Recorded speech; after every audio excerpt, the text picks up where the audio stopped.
it's so crazy because I put so much work into my little tiny role in Sprinter. And it's so crazy that the only thing people remember is not the acting. Well, I mean, all of it was acting. But them just remember the little grill scene. Ciao. Remember something else, man. Ciao. What do you think about the Jamaican film industry? Do you think that it's moving in the right direction? I'm excited for what's happening. Yeah. I'm excited that the government have given us some attention recently. And they've decided to move in a direction where the industry can grow because the help is really appreciated.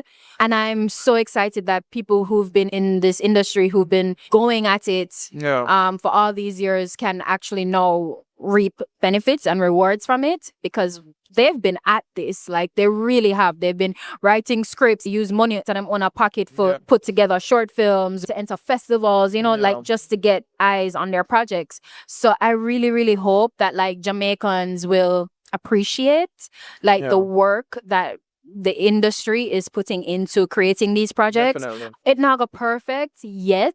It not gonna be at a Hollywood standard yet. Yeah. We not have Hollywood money, but there's passion going into the project and into the projects. And I really hope that Jamaica will pay attention. And my thing is to, when you can sit down for watch one damn AI short film for hours, spent about hours, and just be so invested. Guys, another piss me off. Make sure it's on to support the thing.